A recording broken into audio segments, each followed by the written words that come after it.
this computer. Well, hello and welcome to today's short podcast. I'm Jo Derrick. I'm the Vice President of IFCO, the International Foster Care Organisation. And as part of our series on getting to know our members better, I'm delighted to welcome Steve Jacques, CEO of Key Assets Europe, and a proud advocate for the LGBT plus community. So Steve, welcome today. Thank you. Steve, please tell us just a little bit more about yourself. I've just done a bit of an introduction there. I'm going to do a little bit more in a second, but could you just tell people, our other members, a little bit about yourself, please? Yeah. Hello, everyone, and a bit about myself. I've been involved in foster care services for about 21 years now, and prior to that I was working in child protection services with the government in the UK. I'm a qualified social worker, a very proud qualified social worker, and I've been involved in children and family services ever since I qualified. I live in Dublin in Ireland, and I've been here for about 16 years now. Brilliant, Steve, thank you. And I know that we both worked at different times for the same organisation, so I know that you've always been a very passionate advocate for foster care. You were a founding director for a fostering organisation as well. And throughout that time that I've known you, which is one of the things that I did want to speak to you a little bit more about, has been that advocacy. Now, I say you're a proud advocate for the LGBT plus community. That's also being a little bit modest, because there have also been a number of accolades and awards recently. So bear with me as I just take a second to read some of these out. So you are a board director of the National LGBT Federation. You've been listed in Outstanding's leading LGBT plus executives list for 3 years in a row. You've been the winner of the British LGBT Awards as an Inspirational Leader Award. And you are a finalist and been shortlisted for the European Diversity Awards in the category of Inspirational Role Model. I mean, first of all, congratulations on all of that. That is phenomenal. So, and in terms of leadership, obviously that's something that we're particularly interested in within the fostering sector. So tell us a little bit. Tell us and the other members. Tell us a little bit more about what yourself, about what you wanted to draw into this, because getting into an advocacy role has been quite a journey, I would think. Yeah. Thank you for highlighting all those accolades, and you'd probably all think that I spend my life at award ceremonies or something, which is not quite right, but I'm very touched and very humbled by the fact that people have considered me as somebody who should be nominated for these kind of things, and obviously I'm really honoured that I can use my platform to be able to profile the needs of LGBT plus people, but also more broadly a message of inclusion. And I think that fundamentally that's what my passion is about, and probably where the synergy lies between why I may well be an activist for LGBT plus inclusion, and also be an activist and passionate about the needs of children and young people and their families, particularly those children and young people on the edge of care, or children who find themselves in the care system, and also a strong advocate for people who are that kind of circle of security for children and young people and families, whether that's the social care workforce or foster carers. I suppose I've spent my entire career trying to stay true to what I believe, which is that children and young people have the right to grow up in, healthy and safe living environments, whether that's at home or within an alternative care system. But actually, more importantly, that those who provide the care and support to those children and young people have the right to be supported well and equipped well in order to be able to provide those environments for children and young people, so that they themselves can go on to become really amazing contributing citizens. So I suppose my activism in the LGBT plus space is personal. You know, I am a gay man, and my own experience of growing up was such that it wasn't always easy to be an open and proud gay man. In fact, I lived under a lot of shame and embarrassment for a long time. And, you know, I suppose when I discovered, you know, when I stepped out into feeling much more confident about who I was, I recognized that we all have a responsibility to work towards the full inclusion of all people. So that has been a big driver for me, and actually they're pretty connected. I think that that inclusion, that word inclusion, is just so important, and you can absolutely see the synergy about what you advocate for now, what your experience has been, and why you've gone into the way of work that you have as well. Which, I say way of work, I think that sounds like it's something more of a an absolute resolute way forward for you, and as you continue to do so. I'm interested also when you're talking about that synergy with foster care, and about how it's becoming something that people are more, well, I say more open about, but there's some real challenges still out there, aren't there? And I wonder whether if we can maybe take some of that experience that you've talked about there and the platform that you use in leadership, and how have you applied that? So, for example, when you're involved in leadership, when you're involved in the foster care organisation, and the CEO of a group of organisations now, how does that influence about that inclusion agenda that you bring? Yeah.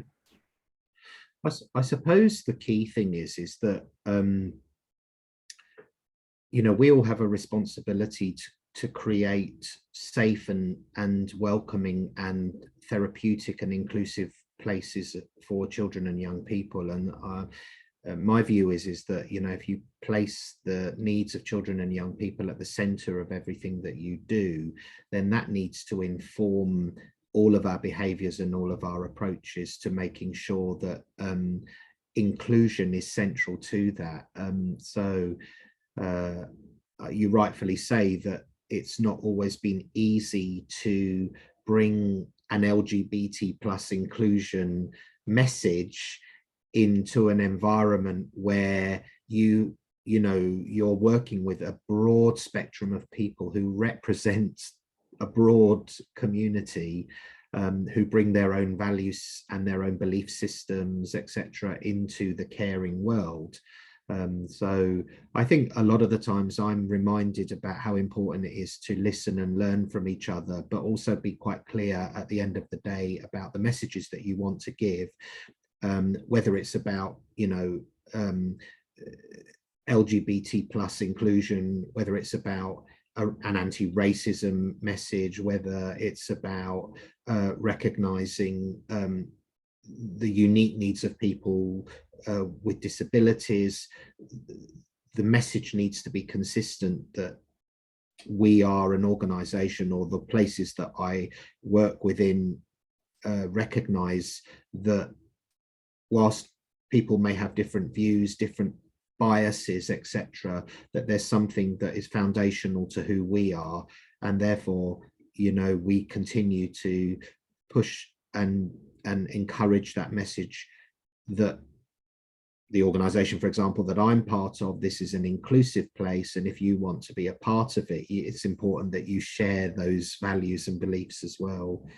Not sure if that kind of answers what you're saying, but yeah, I do think it's really interesting, and you've been involved in foster care across the world as well as more laterally across in Europe. Just in terms of that inclusion agenda, and you're right to make that a broader reach, but in terms of that inclusion agenda, is there anywhere that you think has worked particularly well, or any practices that you've experienced as foster care has developed and been developing, that you might want to share with us just now? Yeah, I think I'm a great believer in people developing and learning through both shared experiences and listening to stories. And I was thinking about when I first qualified as a social worker and then eventually moving into foster care. And it was at a time when I think it was very difficult to convince lots of people, for example, that LGBT plus people should be able to foster. I mean, it wasn't that long ago, for example, that Scotland, removed its prohibition on foster carers being gay or lesbian. And I think that what I've learned over the years is that there's something quite important about people sharing their stories, and visibility is a really important piece in that. So you mentioned earlier about my experience of being recognized as a role model, and I think whilst I'm really very grateful for that accolade, I think there is something important about role models within the foster care world, and role models that can demonstrate what it means to value diversity, role models that can promote a message of inclusion. And I can often think of many times over the years where I have come across people who have been fairly reticent about, the idea that LGBT plus people might be involved in foster care, or reluctant to think about how they can create a more inclusive home for a young person who's come out as gay or lesbian, particularly when that might be, they might find themselves in conflict around their own values or belief systems. I know that often me just sharing my story about my own journey has often been a catalyst for some people to rethink their own biases and why they believe what they believe. So I suppose I'm a great believer in recognizing that people can all be on a bit of a journey when it comes to their own views about inclusion. And I'm not somebody who thinks that we should just cut people off just because they think differently to us. But I hope that, people can change, the way they, what they believe, if they're encouraged to do so, because there's nothing better than, having somebody who is sharing a story. I mean, it's a bit like listening to some of our care experienced young people, and adults, that often they're the greatest messengers for their stories and experiences around being in care. And often they are the ones that are great catalysts for helping, people involved in the care system change the way they think or view the world, Very true, Steve, thank you. And catalyst is a really interesting word, and ties in quite nicely to my one of my last questions for you, really, which is, we've had a pandemic. It's in everybody's lived experience now, and we're seeing different parts of the world responding and coming out of that pandemic in different ways. We're also reaching the end of a calendar year, which starts turning attention to what comes in the next year. So I guess the question is for me is, with all of these things, has any of that been a catalyst? If you had sort of one wish that you would take into 2022 in terms of for that broader foster care world? Well, I mean, I don't think I needed a pandemic to remind me of this, but one of the things that I've really been in awe of over the last 18 months is just what an incredible community of flexible change makers we have within the foster care community. I have seen foster carers really demonstrate how they put the needs of children and young people center stage, even at their own expense, and in almost quite sacrificial ways sometimes. And I think the pandemic has taught us about the human capacity for warmth and generosity and kindness, maybe in ways that we've always seen it, but I think as something like a pandemic kind of maybe brings it to the fore a bit more. I'm hoping that, I guess my wish out of this is that we don't lose sight of that, and that we continue to take what we've experienced in the last 18 months about just how important it is to look out for each other, and to make sure that, as we move back into more kind of normalized interactions again, that we don't lose sight of what actually carried us through over the last 18 months, which was people looking out for each other, you know, in ways that, I mean, I think I always knew it was there, but there was just something different about it this time, whether it was in the social care workforce, but also with foster carers, you know, holding on to situations that, you know, they may have struggled with in a different kind of context. And the other thing I think I've recognized is just how strong and resilient people are as well when they have to be strong and resilient. So that my wish is that we carry that beyond. I guess one of the other things that's come to the fore for me in terms of a wish for the future is recognizing what a fragile stage leaving care is for a lot of our young people. And I've been thinking a lot about that recently in relation to the kind of systems of support that we put around young people when they're in that phase of stepping into adulthood. And I guess my wish is that we do that better into the future. I get a bit fed up of all the talking on that goes on around it, because I just think for me it feels quite straightforward that you invest and you put resource into making sure that young people who are leaving the care system or stepping out of it, you know, are given all the tools and supports to be able to go on and make successful lives. Whereas I feel like for so many young people leaving the care system, the rug is just pulled from under their feet, and they keep telling us that. And as decision makers and policy makers, we just seem to, I don't think we ignore it, but I think we seem to be a bit slow to do anything about it. I think we get caught back up in bureaucracy and papers and precedents, and we lose sight of some of that. As organisation and agencies, we lose sight of some of that individual led stuff, and that's my day job.